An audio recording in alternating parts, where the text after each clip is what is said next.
Meus irmãos, onde que Deus está quando acontecem tragédias? Onde Ele está?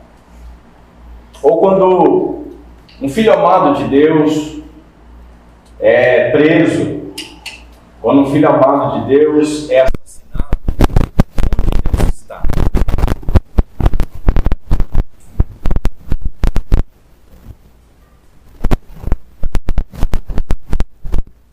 Uma pergunta inquietante. Nós encerramos o capítulo 13 do Evangelho segundo Mateus, onde nós estudamos uma longa narrativa com as chamadas parábolas do reino dos céus. E na última oportunidade, nós vimos que Jesus Cristo, ele revelou-se como um profeta poderoso por meio da sabedoria que ele demonstrou através do seu ensino e através dos seus poderes miraculosos.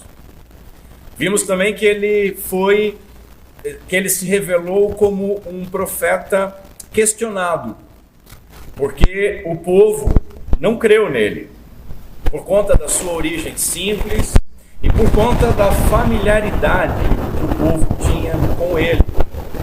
E assim, como consequência, nós vimos que Jesus acabou também sendo um profeta desprezado, porque o povo se escandalizou nele.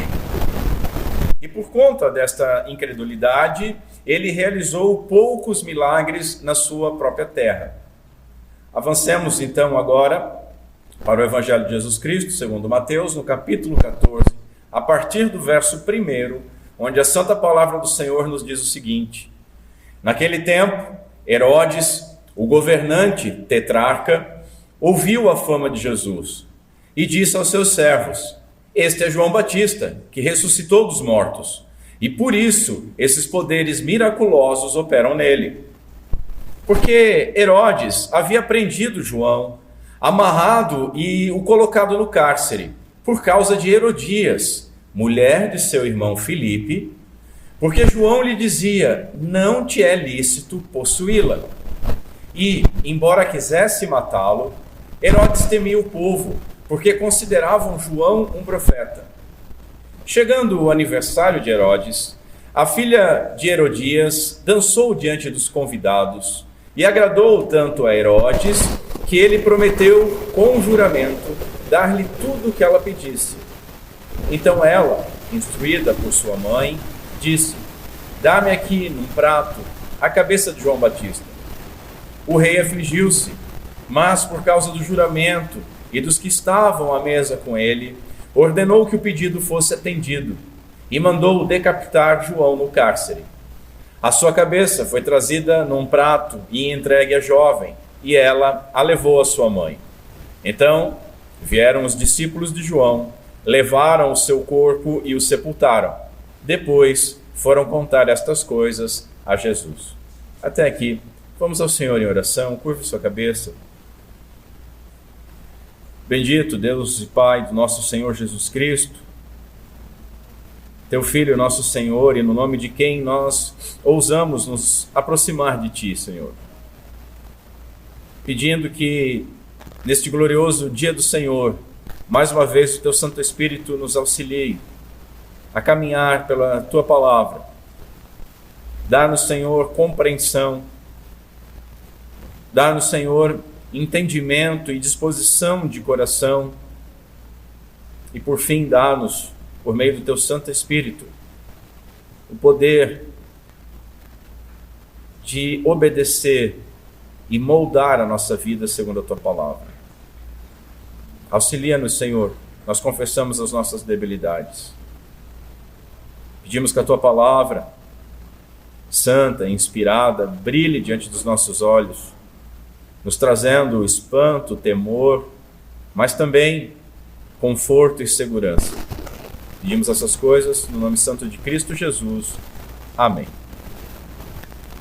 Meus irmãos, perdão, estamos diante de um texto complicado. E hoje nós veremos 10 lições sobre a morte de João Batista.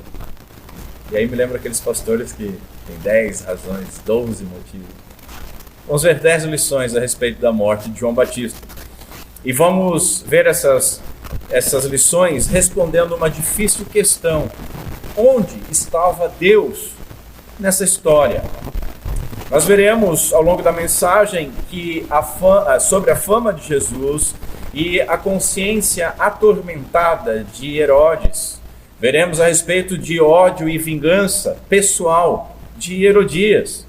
Veremos que pecados são cometidos para encobrir outros pecados. Veremos um pouco a respeito da fidelidade de João Batista e veremos também a soberania de Deus, mesmo na injustiça dos homens. E veremos, por fim, o propósito da morte de João. E assim, veremos que Deus, ele conforta os seus servos. Ao longo da mensagem, nós faremos diversas aplicações. Meus irmãos, ao lermos histórias como essa, nós podemos perguntar: como que podemos entender a graça, o amor e a soberania de Deus numa história tão brutal e violenta? Que o Espírito Santo nos auxilie a responder essas questões de maneira adequada. Vejamos então, primeiro, um pouco de contexto. O que aconteceu? Nós somos informados por Mateus que Herodes ouviu falar sobre Jesus e supôs que ele fosse o João Batista, ressuscitado. A morte de João Batista, ela é um evento anterior, ela não está acontecendo neste momento.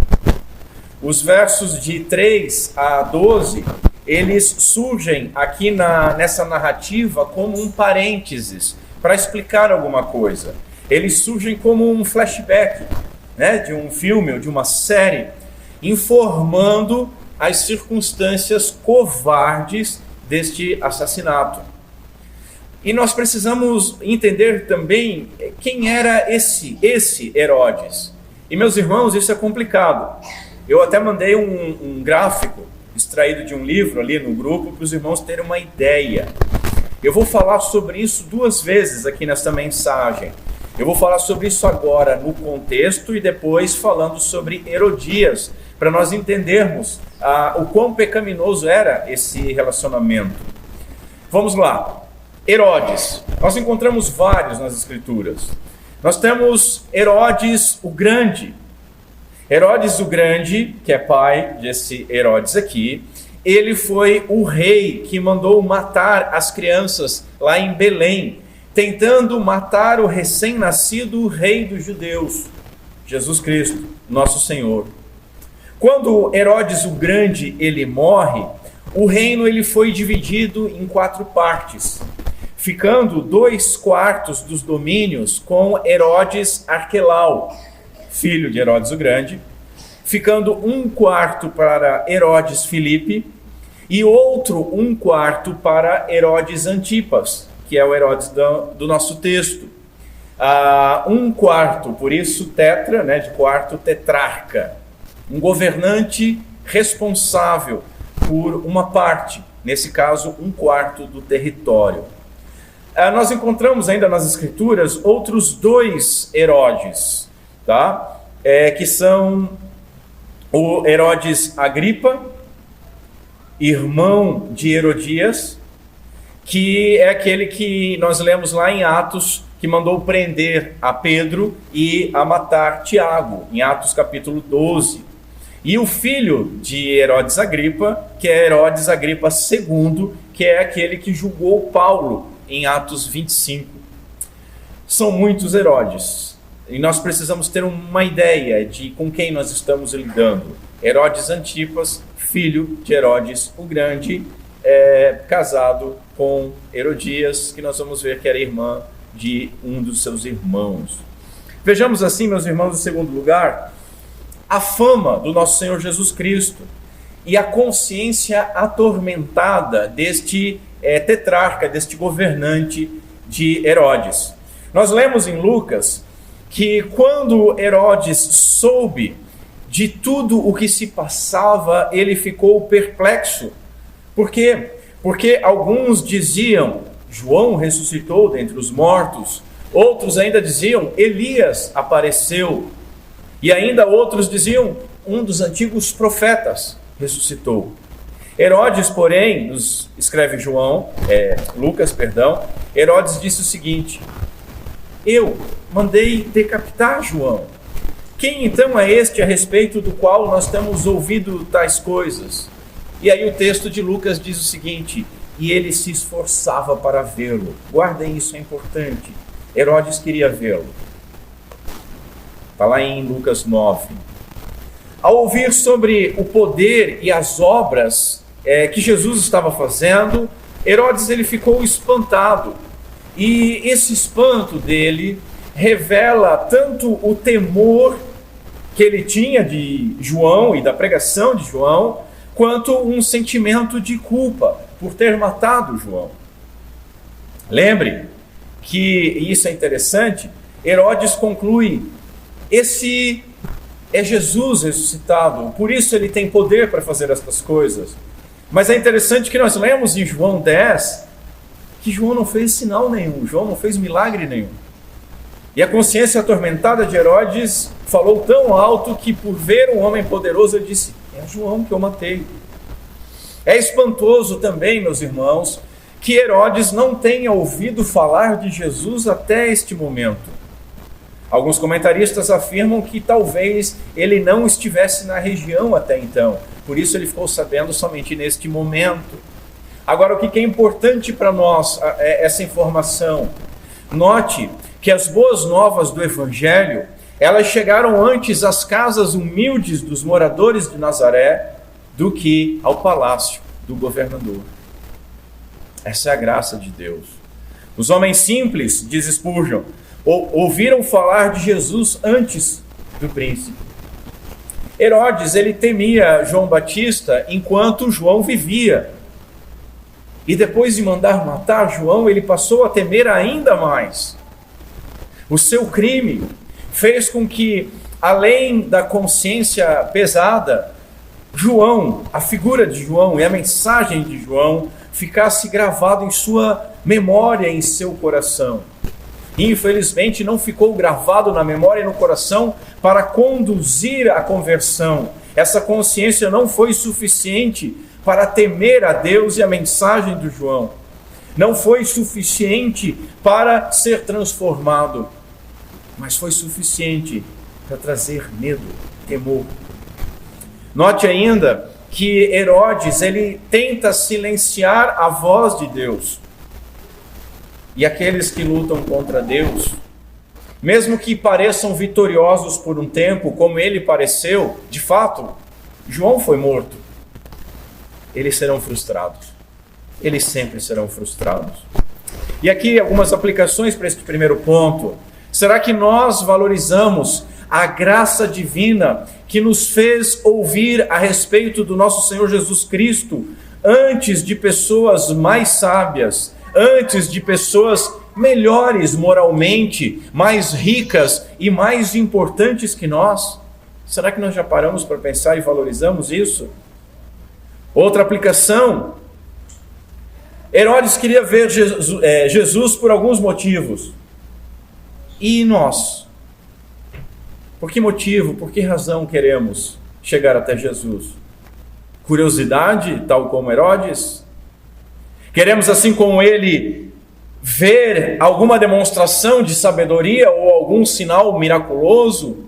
Ou talvez de uma forma mais mesquinha, apenas por conveniência? Talvez nós queremos nos aproximar de Jesus apenas porque queremos que ele resolva algum problema para nós? Ou será que nós queremos nos aproximar e ver porque ele é digno de ser adorado? Repense a sua consciência a respeito das motivações que nos levam até Cristo. Outra aplicação: será que muitas vezes nós também não tentamos silenciar a voz de Deus quando ela nos incomoda a respeito de algum pecado? E quando nós conseguimos isso, e nós conseguimos fazer isso por um tempo, Nós encontramos alívio? E quanto tempo nós encontramos alívio? Quem tiver ouvidos para ouvir, ouça a voz do Senhor. Em terceiro lugar, veremos Herodes era culpado de adultério e de incesto.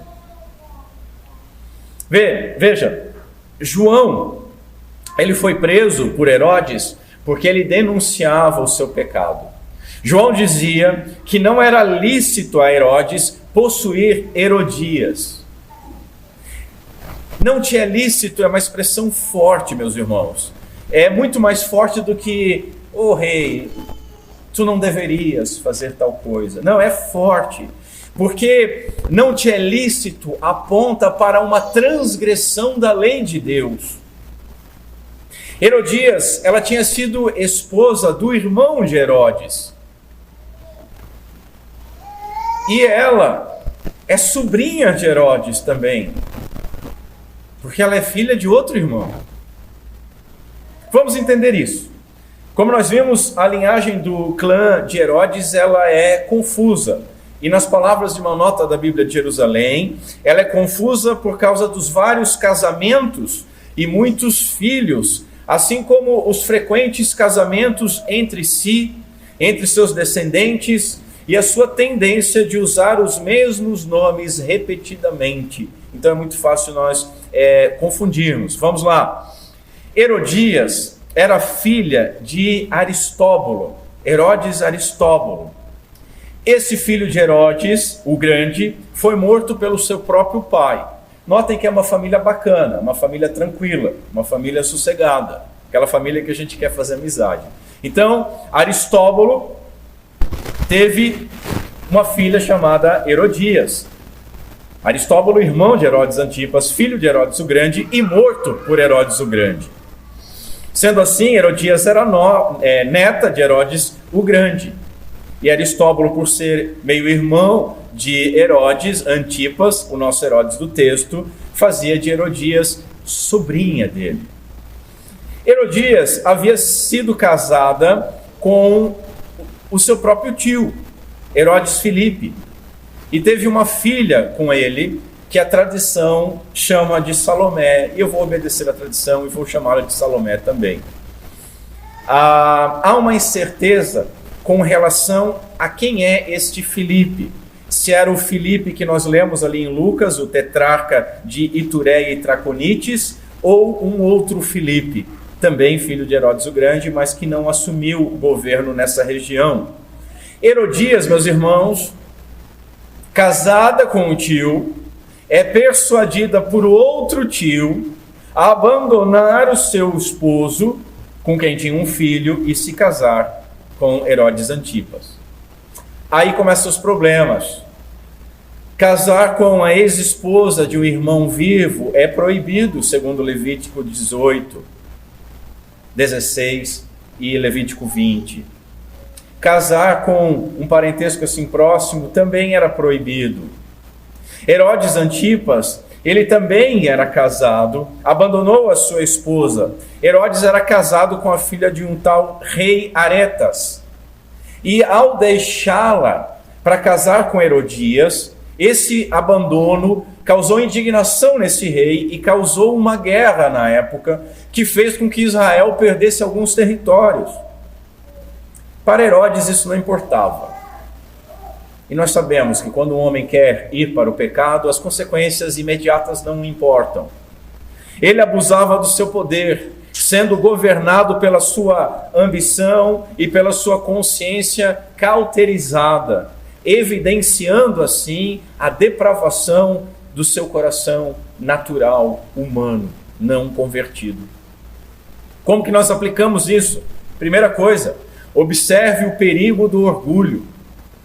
Herodes, por ser governante, ele achava que estava acima da lei. Ele achava que podia tomar como mulher quem ele quisesse, não se importou com a repreensão do profeta e muito menos se importou em causar uma guerra. Não é problema meu, o que eu quero fazer, eu vou fazer porque eu posso fazer. Nem tudo que nós podemos fazer nos é lícito. Outra aplicação, Será que nós, em nossas posições, como pai, mãe, esposo, chefe, professor, pastor, etc., será que nós nunca abusamos de tal poder para fazer coisas contrárias à lei de Deus? Nós devemos, meus irmãos, nos examinar sempre, buscando a graça de Deus para não sermos dominados pelos nossos desejos carnais. E quando identificarmos uma dessas falhas, devemos nos arrepender imediatamente. Por quê? Porque o nosso Deus é um Deus de perdão. Mas não é um Deus de perdão aqueles que permanecem no erro endurecidos.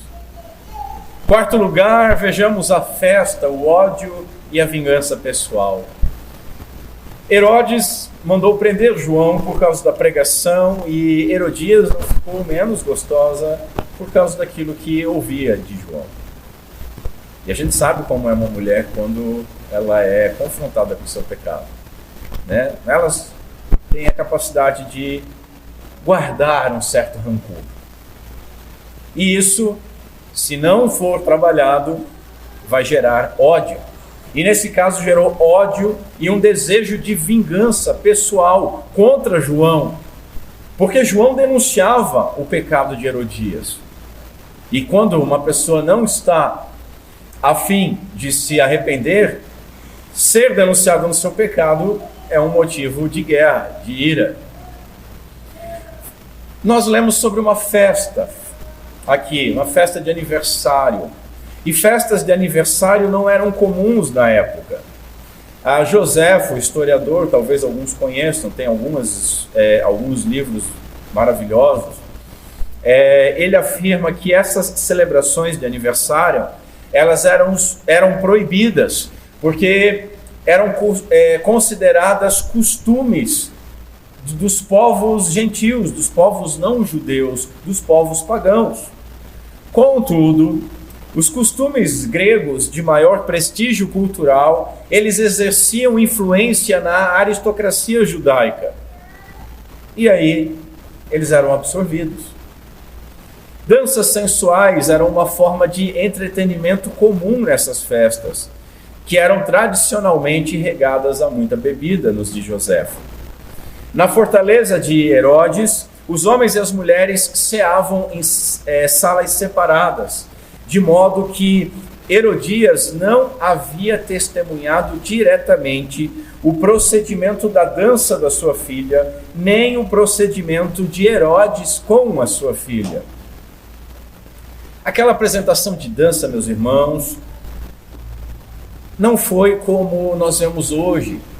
Aquele pai orgulhoso da filha, o pai matriculou a filha numa escola de balé ou numa escola de música, ela sabe tocar algum instrumento, e aí você vai visitar essa família, e eles veem, veja, minha filha, ela dança, ela sabe tocar, eu quero te mostrar isso, e a gente vê e se alegra com aquela demonstração, porque o pai está exibindo os talentos da filha para a visita.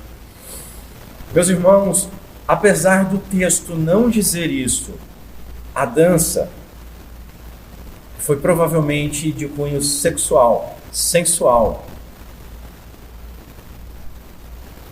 A sugestão disso é pela posição baixa das meninas que dançavam e pela função das danças nessas festas, que eram vulgares e indecentes. Lembrem que os homens ficavam afastados das mulheres não para manter o decoro, mas porque os homens, bebendo, se embriagando e comendo, tinham dançarinas. Talvez Salomé, e eu vou chamar a filha de Herodias de Salomé, ela tenha se esquecido da sua posição como aristocrata, como filha de alguém casado com o rei, e tenha dançado como uma mulher qualquer para agradar tanto o rei quanto um público embriagado.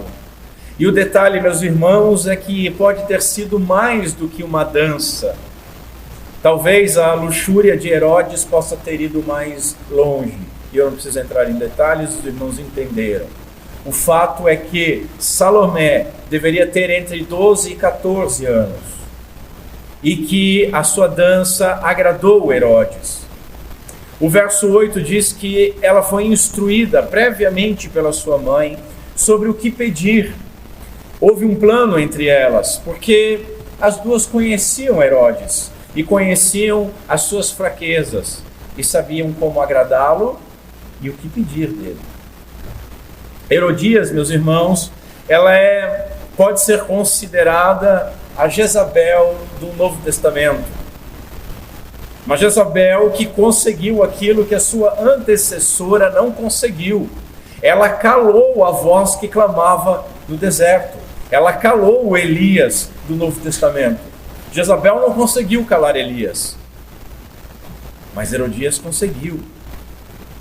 Assim como João Batista foi prefigurado por Elias, assim também o seu inimigo mais amargo era um rei fraco e mau, manipulado por uma esposa forte e ímpia. Herodes e Herodias, então, são duplicatas adequadas de Acabe e Jezabel, nos diz o Donald Carson. Aquela festa, meus irmãos, não foi o tipo de aniversário que nós conhecemos, que é cortado um bolo no final. Ao invés de um bolo para saciar a fome pelo pecado, para silenciar a voz que clamava contra o pecado, Herodias pediu a cabeça do profeta João num prato, como se fosse uma sobremesa macabra a ser servida numa festa pagã e demoníaca. Como que nós aplicamos isso? Notemos as influências das mães sobre seus filhos e suas filhas. Elas podem conduzir seus filhos tanto à santidade e à justiça, quanto à imoralidade e ao crime. Mães, busquem a vontade de Deus, orem sem cessar, vigiem, porque vocês podem ser culpados de encaminhar os seus filhos na direção do abismo.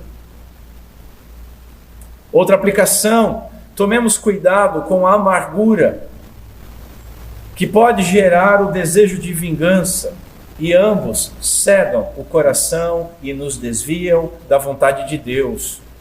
Hebreus 12, nós lemos o seguinte: tendo cuidado de que nenhuma raiz de amargura, brotando, vos perturbe, e por elas muitos se contaminem. Devemos perdoar, devemos arrancar as raízes de amargura antes que se transformem em ódio. Outra aplicação: quando repreendidos, analisemos se nós precisamos nos arrepender e busquemos então a Deus. E caso você faça uma análise e talvez a acusação ou aquilo que alguém está dizendo para você não é pecado, ou você não é culpado daquele pecado, mas na própria análise você pode identificar um outro pecado, de graça, por graça. Mas caso você ainda assim não veja nada, e caso a repreensão tenha te ferido, sendo inocente ou não, nós devemos perdoar e entregar a causa à justiça de Deus. Não interessa se nos acusaram e nós éramos inocentes. E não interessa se nos acusaram e nós éramos culpados, mas o tom da acusação não interessa. Aproveitemos o que é bom e o resto entreguemos a Deus, a sua justiça. Em quinto lugar, vejamos que Herodes, ele cometeu pecados para encobrir o seu pecado. Isso é muito comum. Isso diz respeito a todos nós. Assassino, Herodes ele já era, porque o verso 5 diz que ele já queria matar João. Mas por que ele não matou? Porque além de assassino, ele era covarde.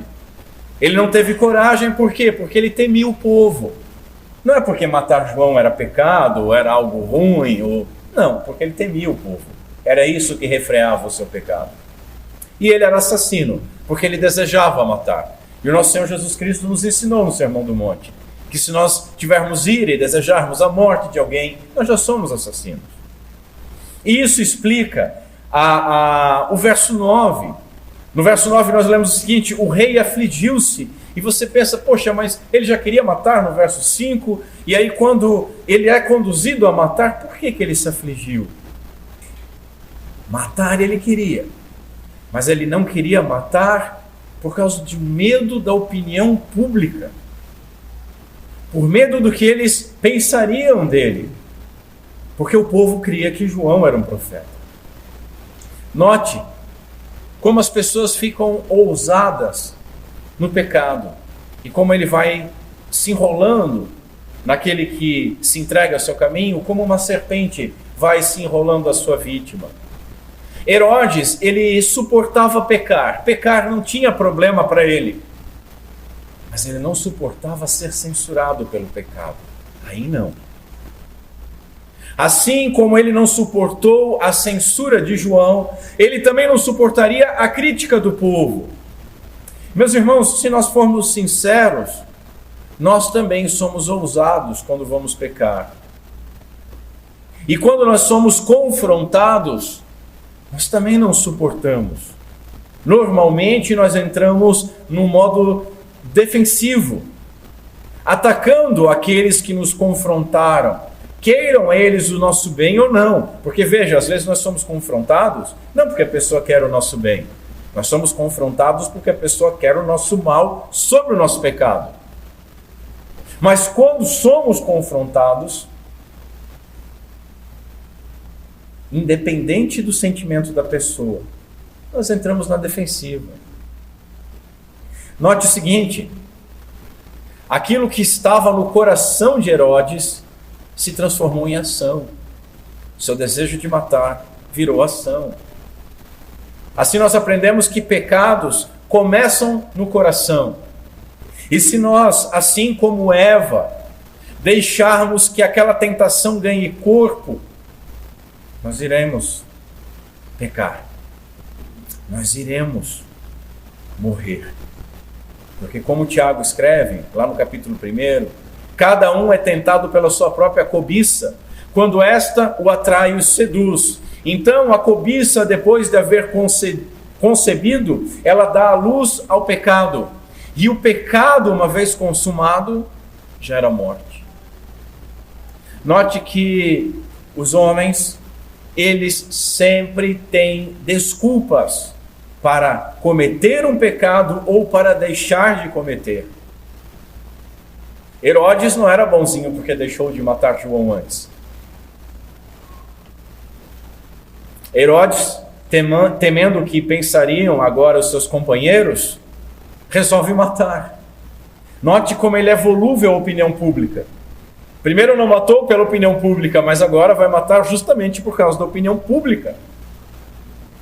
O que pensariam os meus companheiros à mesa? Eu dei a minha palavra que eu daria tudo o que ela quisesse. É uma desculpa para pecar. E para não parecer fraco, Herodes torna-se um assassino. Ele desculpou a sua maldade pelo juramento. Para ele era melhor tirar a vida de um inocente do que quebrar uma promessa estúpida. Era melhor que seus convidados testemunhassem ele como um assassino do que como um mentiroso. Como que nós aplicamos isso? Primeira coisa, cuidemos com as nossas promessas. Nós temos que pensar no que vamos falar. Nós não devemos fazer voto de tolo, diz a palavra de Deus. Isso com Deus, mas também isso vale para os irmãos. Não devemos fazer voto de tolo. No Evangelho segundo Marcos, agora me deu um lapso na cabeça, não sei se é Marcos ou Lucas. Em um dos dois evangelistas diz que Herodes promete para Salomé metade do reino. Ele não podia dar. Ele não tinha esse poder, ele era governante sobre 1/4 do reino. Mesmo que ele desse tudo, não era metade. Cuidemos com aquilo que nós falemos. Se nós fizermos promessas impensadas, o que nós devemos fazer? Cumpri-las? Não, de maneira nenhuma. Nós devemos nos arrepender e não pecar ainda mais fazendo aquilo que é errado, com a desculpa de, eu dei a minha palavra. Promessas, Charles Spurgeon, segura essa, promessas precipitadas e até mesmo juramentos não são desculpas para cometermos erros. Por quê? Porque nenhum homem tem o direito de prometer errar. Prometemos alguma coisa que envolve um pecado? Quebremos isso, peçamos perdão a Deus. E não interessa o que os outros vão falar de nós. Estejamos também atentos à pressão da opinião pública.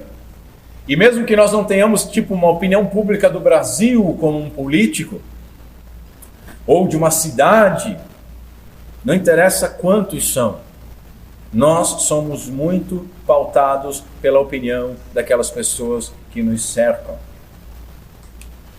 Nós devemos estar atentos.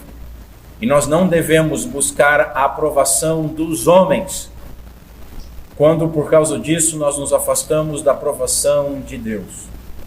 Importa obedecer e agradar a Deus e não aos homens. Outra aplicação, observe a nossa responsabilidade. Assim como Herodias, ele fez a sua filha pecar, Herodes fez os homens que decapitaram João pecar. Notem que o pecado de Herodes e Herodias, a princípio, não tinha nada a ver com Salomé e com aqueles homens. Mas o pecado deles, consumado, não só gerou morte neles, mas se espalhou e atingiu outras pessoas. Nós, meus irmãos, podemos fazer com que aqueles que estão sobre a nossa responsabilidade pequem. E nós seremos culpados quando nós instruímos aqueles que estão sobre a nossa responsabilidade a pecar. E o pecado deles é culpa nossa. E o pecado deles também é nosso. E fazer eles pecar também é pecado. Note que a gente consegue fazer 3 em 1 numa situação dessa. Isso é terrível. Outra aplicação, o puritano Thomas Watson, ele escreveu que quem teme a Deus não precisa temer mais homem algum. Isso é maravilhoso. Mas Herodes não conheceu essa libertação. Herodes era um homem do medo. Herodes, ele temia João, ele temia a mensagem de João, ele temeu desagradar Herodias, ele temeu a opinião do povo e temeu quebrar o seu juramento para um bando de bêbados numa festa. O pecado, meus irmãos, ele nos arrasta para um precipício sem fim, nos enrolando cada vez mais com mais pecados, até que, de duas uma, ou nós nos arrependamos, ou nós sejamos condenados. Outra aplicação, vigiemos, porque nós podemos pensar que somos bons demais para isso, mas homens bons também cometem novos pecados para encobrir os pecados antigos. Vamos lá, Davi, um homem segundo o coração de Deus. Davi matou Urias para encobrir o seu adultério. A única maneira de eliminar o temor e a culpa que o pecado sempre nos traz é nos arrependendo, confessando e fazendo reparação quando necessário. Não adianta tentar encobrir o pecado com mais pecado. Vejamos agora, em sexto, a fidelidade de João Batista. Vamos olhar agora para João. João sabia que o seu chamado era para proclamar a verdade, independente das consequências. E João não permitiu que o medo o afastasse do seu compromisso com Deus. João encara um líder poderoso, mas medroso, que temia tudo e todos, e mesmo sabendo dos riscos disso, ele foi fiel à verdade e pregou sem medo. Agora note, ele pregou para o governante. Isso é muito importante, porque muitos líderes, eles são ótimos para condenar os pecados dos pequeninos, dos mais simples, dos mais humildes. Mas João, ele não se intimidou com os pecados do rei. e o advertiu, chamando ao arrependimento. Aprendemos também que nós devemos respeitar as autoridades, porque todas elas foram constituídas por Deus. Sim, mesmo as nossas autoridades políticas e do judiciário estão lá porque foram constituídas por Deus. Resta saber se, para nosso juízo, ou em misericórdia, porque nós merecemos coisa pior. Contudo, nós devemos respeitá-las por conta disso. Contudo, nós não devemos deixar as pessoas com autoridade confortáveis em seus pecados. Nem devemos bajulá-las, como muitos líderes religiosos gananciosos fazem. Antes, nós devemos orar pelas nossas autoridades. E se tivermos oportunidade, proclamar a verdade, não importa quem seja, claro, com respeito, mas proclamar a verdade. Nós não devemos temer homens, somente a Deus. Conta a história que a rainha Maria da Escócia, uma mulher poderosa e sanguinária, ela temia muito mais o reformador John Knox do que todo o exército da Inglaterra. As palavras e a oração de John Knox assustavam mais do que um exército. Os pecados dos líderes, meus irmãos, é outra lição do texto, influenciam o povo. O pecado de um rei ou de um presidente influencia toda a nação. E o pecado de um governante do povo pactual, como era o caso aqui de Herodes, também traria a disciplina de Deus pela quebra do pacto. E o profeta, então, ele não se calou diante do pecado de Herodes. E por conta disso, pagou um preço altíssimo por falar a verdade.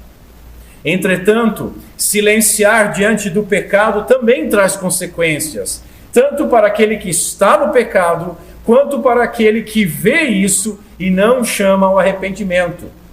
E, meus irmãos, quanto mais tempo isso ocorrer, pior vai ser a consequência. Nós sabemos disso. E o último lugar para um pregador ter consciência de que deveria ter denunciado um erro será no juízo final, onde não haverá mais recursos, nem arrependimento, nem restituição, somente retribuição. Como que nós aplicamos isso, meus irmãos? Devemos nos comprometer com a verdade divina. Tanto aquelas mentirinhas como, diga que eu não posso atender, ou filho, vai lá e diz que eu não estou. Aí o filho vai e diz, pai mandou dizer que ele não está. Tanto essas mentirinhas, como também aquelas desculpas que nós damos para fazer algo errado. Aquelas desculpas que ficaram muito famosas desde dos soldados ao comando de Hitler, e isso tem se perpetuado na história. Nós fizemos tal coisa porque estávamos cumprindo ordens. Todas essas coisas são demonstrações que nós tememos não a Deus, mas aos homens. E que nós preferimos sacrificar a verdade de Deus do que sofrer por ela. Outra aplicação, sejamos ousados. A verdade divina expõe a podridão do coração humano. E isso todo pregador do Evangelho pode testemunhar, porque as implicações do Evangelho geram o ódio dos seus ouvintes. Um pregador que nunca foi odiado por alguém que ouve as suas pregações, ele está com problema. Também não precisa ser odiado por todos, né? Quer dizer. Outra aplicação, devemos denunciar o pecado sempre com uma atitude amorosa. Qual a motivação da nossa denúncia? Mostrarmos que somos melhores? Ou mostrar que o outro é inferior? Ou conseguir uma posição? Ou derrubar o outro? Ou destruir o outro? Ou quem sabe seja uma motivação bíblica? E qual é a motivação bíblica? Desejando o bem daqueles que nós estamos advertindo, buscando a glória de Deus nessa situação, apontando para a necessidade de arrependimento e para a graça do nosso Senhor e Salvador Jesus Cristo, que perdoa pecadores impenitentes. Em sétimo, vejamos que João Batista estava disposto a sofrer pela verdade. Mais do que proclamar, a sofrer. Nós lemos nos versos 3 e 4 que João, ele dizia que não era lícito que Herodes possuísse Herodias. O verbo dizia, meus irmãos, ele está num tempo verbal no grego que aponta que essa advertência, ela foi constante. Então poderia ser traduzido até assim, que João dizia repetidamente que não era lícito. Ou seja, ele falou bastante, ele repetiu, não foi só uma vez. Ele foi a voz de Deus que clamou no deserto, mas clamou também no palácio.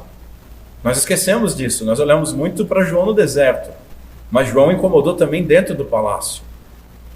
Nós vemos aqui a sua coragem e aprendemos que afirmar, e não somente afirmar, mas manter repetidamente a verdade, pode custar caro, pode custar até a vida. João é um exemplo de disposição para sofrer pela verdade de Deus. Ele estava pronto para ser preso, ele estava pronto até para ser morto, mas ele não estava pronto para calar a sua voz. E é assim que nós devemos ser. As nossas liberdades estão sendo cerceadas a passos largos. Eu falo isso aqui há quase uma década. Muitas pessoas torciam o nariz, diziam: o pastor está louco. O que está sendo decidido na nossa mais alta esfera do Poder Judiciário vai silenciar, se for aprovado, qualquer tipo de discurso que não agrade alguma autoridade na internet. Nós vamos ficar de novo nas mãos do consórcio. Os canais de televisão abertos. E aí? Você acha que isso não vai atingir o discurso religioso? Você acha que vai estar tranquilo? Com todas as pautas da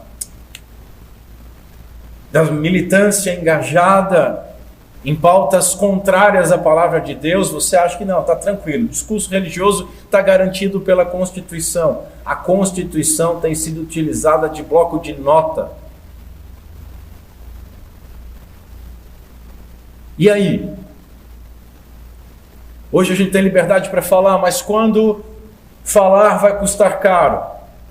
Uma mensagem de Romanos a respeito do pecado, do homossexualismo, derrubou o que a gente tinha construído na internet.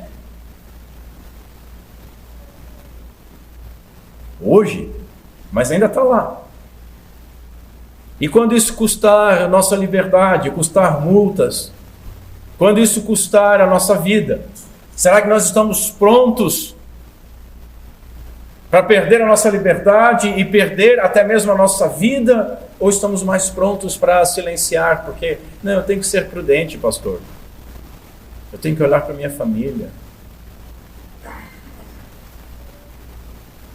Note o seguinte, João é dito pelo nosso Senhor Jesus Cristo que é o maior homem que houve sobre a terra, o menor no reino dos céus, mas é o maior profeta que nós temos. Eu preguei sobre isso já. E este maior profeta, ele não recebeu o livramento. Ele que era primo do nosso Senhor Jesus Cristo, ele não recebeu o livramento. João, com certeza, ele era amado por Deus, nosso pai. João, com certeza, era amado pelo nosso Senhor Jesus Cristo, e mesmo assim ele não recebeu o livramento. João ficou preso, Jesus continuou a obra, João foi morto. Nós aprendemos aqui, meus irmãos, que os filhos amados de Deus passam por aflições e podem passar até pelo martírio, por uma morte violenta. E isso não significa que Deus os abandonou. Na realidade, João, ele teve uma libertação felicíssima. A palavra de Deus diz que é preciosa para o Senhor a morte dos seus. João Batista foi liberto da prisão de Herodes para ser bem recebido na glória. Charles Spurgeon, com seu jeito, e eu tenho que citar ele, diz que ele recebeu a sua coroa no céu, embora tivesse perdido a sua cabeça na terra. Como é que nós aplicamos isso? O sofrimento de João, meus irmãos, não foi em vão, porque o seu testemunho glorificou a Deus. Que o seu exemplo nos inspire. Nós não devemos falar quando Deus nos manda ficar quietos, mas também não podemos e jamais devemos ficar quietos quando Deus nos manda falar. E nós temos uma ordem de proclamar o Evangelho. Outra aplicação, precisamos entender que a verdade pode custar a liberdade e a vida. Contudo, estar no lado da verdade é a única vida que vale a pena ser vivida. Viver como um covarde debaixo da mentira para não ser perseguido é pior do que morrer. Jesus é o caminho, a verdade e a vida. Ele é a verdade que liberta. Ele é o único caminho ao Pai. E dele depende a promessa da vida, porque a palavra de Deus nos diz que a vida está nele. Com Cristo, então, meus irmãos, ainda que morramos, nós viveremos para sempre. Outra aplicação. Jesus também sofreu injustamente. E sofrer por causa dele é parte do chamado ao discipulado. Ele nos comissionou a morrermos para nós mesmos e a carregarmos a nossa cruz. Lembremos assim, então, que neste mundo nós teremos e passaremos por inúmeras aflições, mas que, Sermão do Monte, são bem-aventurados os perseguidos por causa da justiça. Por quê? Porque deles é o reino dos céus. Lembremos também que seremos bem-aventurados quando nos insultarem e nos perseguirem por causa de Jesus. E Ele mesmo nos consolou ensinando: alegre-se, exultem, porque é grande a vossa recompensa nos céus, pois assim perseguiram os profetas que viveram antes de vocês, inclusive João Batista. Assim, vejamos, em oitavo lugar, a soberania de Deus, mesmo na injustiça. Devemos agora meditar, meus irmãos, onde estava Deus na morte de João? Onde estava Deus na morte de João? Veja, Deus, Ele não permitiu o mal. Isso é importante. Deus não permite o mal. Deus não permite nada.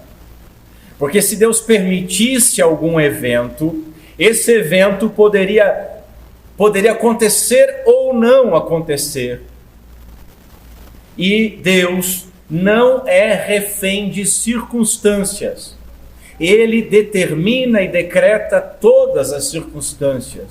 Por isso que Ele tem presciência do futuro. Não porque Ele viu o futuro que vai acontecer, mas porque Ele predestinou o futuro. E o que Ele determinou vai acontecer e não há nenhuma mão que possa refrear o nosso Deus. Algo só pode ocorrer porque Deus quis. E se Ele quis, necessariamente vai ocorrer. Ele determinou também aqueles eventos que nós vemos como maus e terríveis. Porque nós cometemos uma falácia de julgar o todo da obra de Deus por uma parte. Eu sempre uso o exemplo de um mosaico. Mosaico mostra que eu sou velho e leio coisa velha. Vamos pensar num quebra-cabeça. Você tem um quebra-cabeça de uma paisagem maravilhosa, um sol lindo, um céu lindo, mas você tem uma peça preta e você olha para aquela peça preta e diz: isso é mal, isso não pode estar nos planos de Deus, de maneira alguma. Deus, que é bom, perfeito e determinou todas essas coisas maravilhosas, não determinou este meu dia, este meu mês, este meu ano, que é essa peça preta. Mas quando você bota naquele quebra-cabeça, é parte de um pássaro que estava voando. E você entende que era maravilhoso. Nós cantamos hoje, e o grupo de louvor, eu sempre peço, eu dou o tema da pregação e deixo eles escolherem as músicas, e escolher o Salmo 77 para nós cantarmos foi providência divina.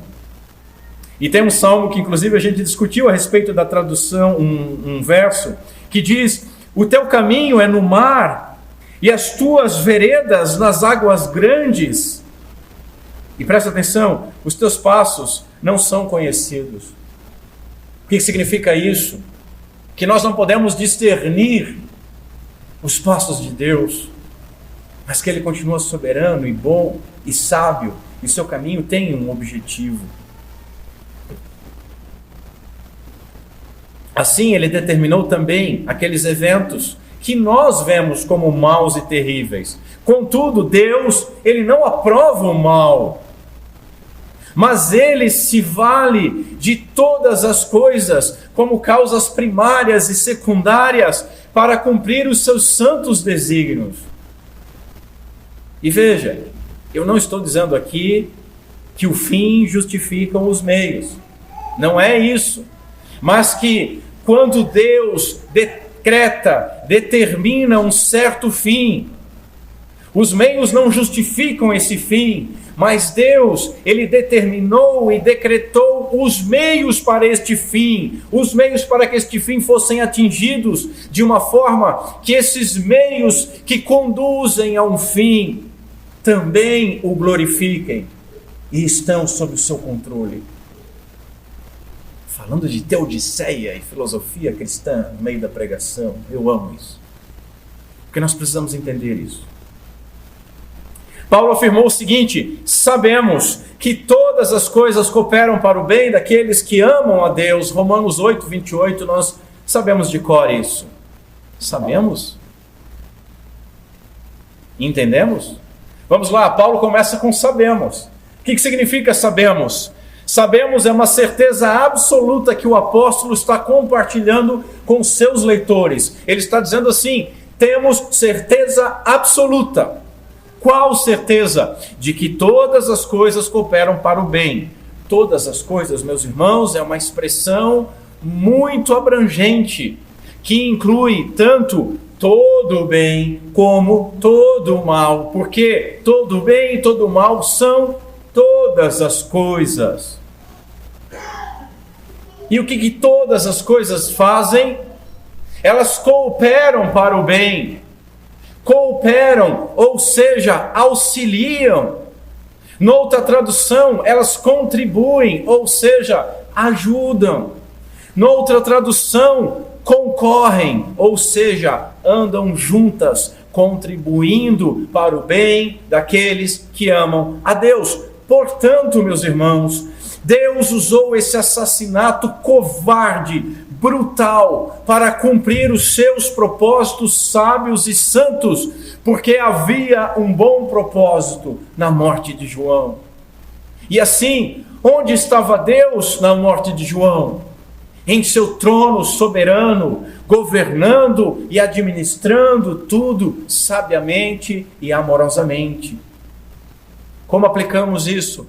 Precisamos entender, e depois de entender, crer, e depois de crer, descansar em Deus, sabendo que mesmo em meio à injustiça que nós podemos passar, mesmo em meio às aflições que nós podemos passar, Ele está no controle absoluto e está agindo para o bem daqueles que Ele amou primeiro e por isso nós o amamos.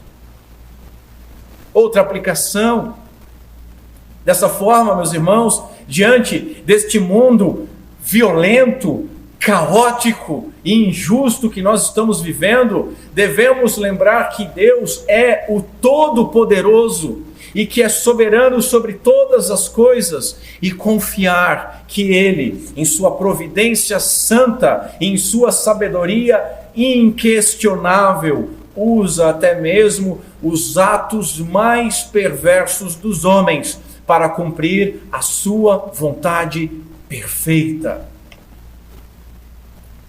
Outra aplicação: se a prisão e o assassinato de um homem santo e justo glorificaram a Deus de alguma forma, então nós devemos olhar para as nossas aflições com esperança. Porque ainda que nós não entendamos o porquê que nós passamos certas aflições, nós podemos e devemos descansar em Deus, sabendo que Ele tem algum propósito bom. Um dia nós entenderemos, teremos a eternidade inteira para entender e glorificar a Deus. Mas que até lá nós já possamos dizer, junto com Jó, temos recebido o bem de Deus, por que não receberíamos também o mal? Porque, em nono lugar, há um propósito divino na morte de João. A morte de João não é um acaso. Nós estamos exatamente no meio do Evangelho de Jesus Cristo, segundo Mateus, e daqui do capítulo 14 até o capítulo 17, é um bloco narrativo que nós costumamos chamar de A Sombra da Cruz. E o destino de João está apontando, está prenunciando o destino do nosso Senhor Jesus Cristo. E veja, o Senhor entendeu isso.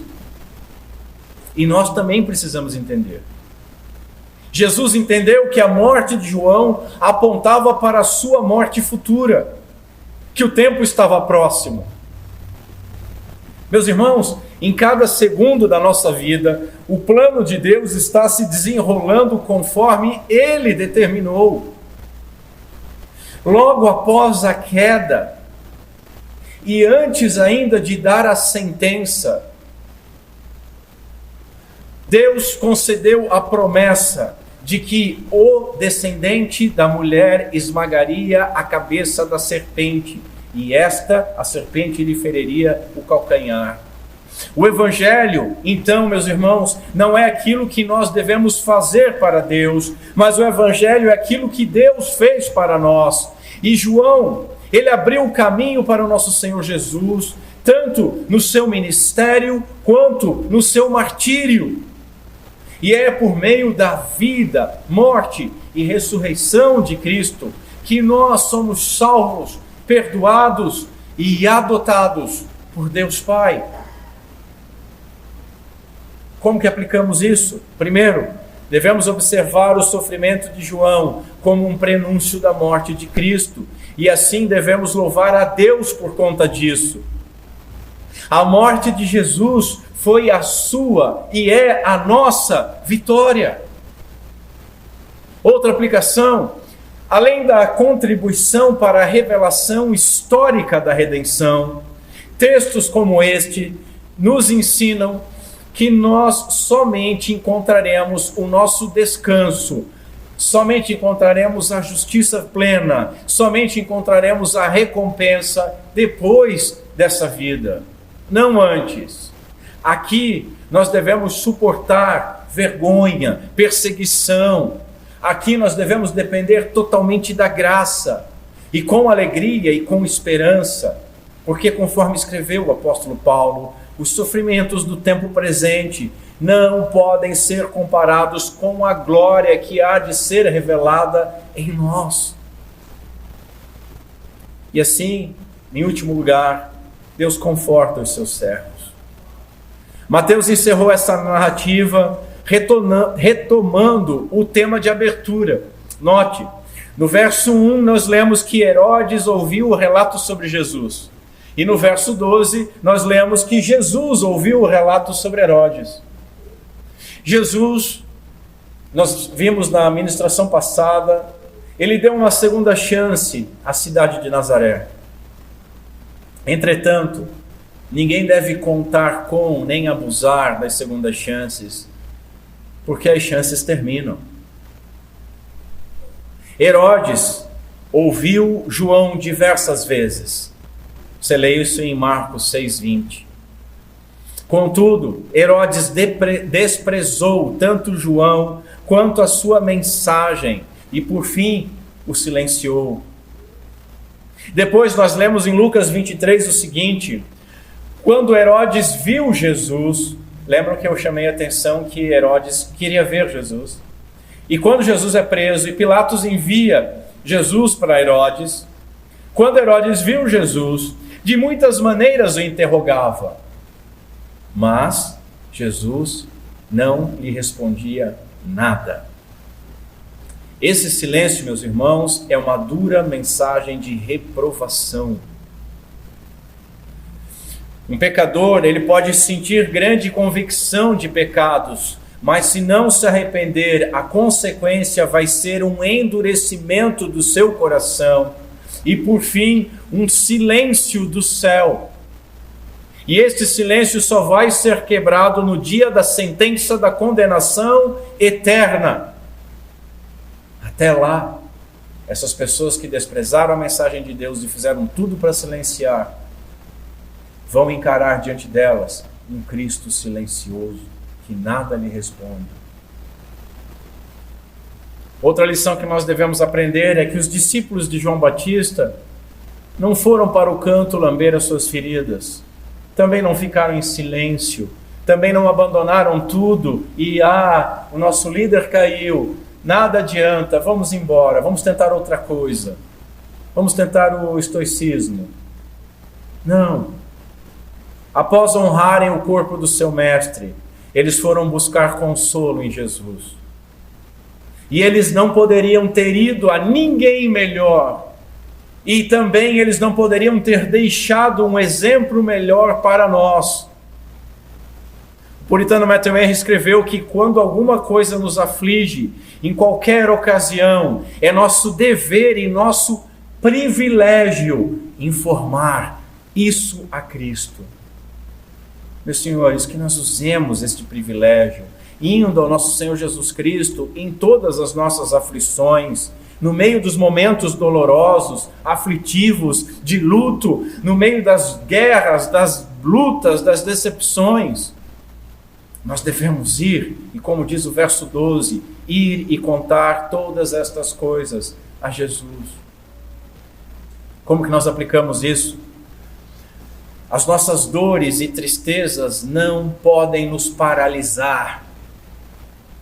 Bendita é toda a aflição que nos leve para mais perto do nosso Senhor Jesus Cristo.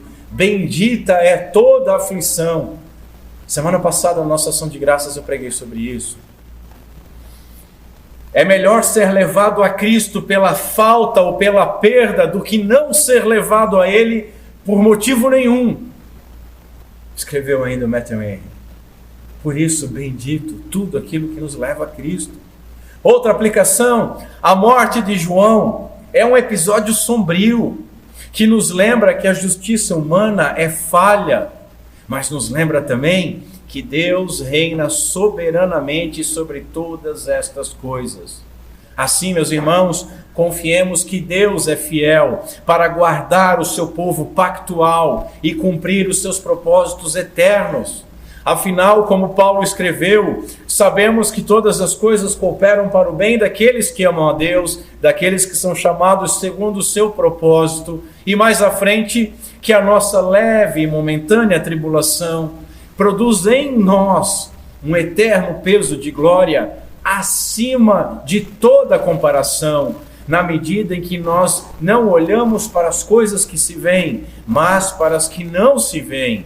Porque as coisas que se veem, as aflições, as injustiças, elas são temporais, mas as que não se veem são eternas.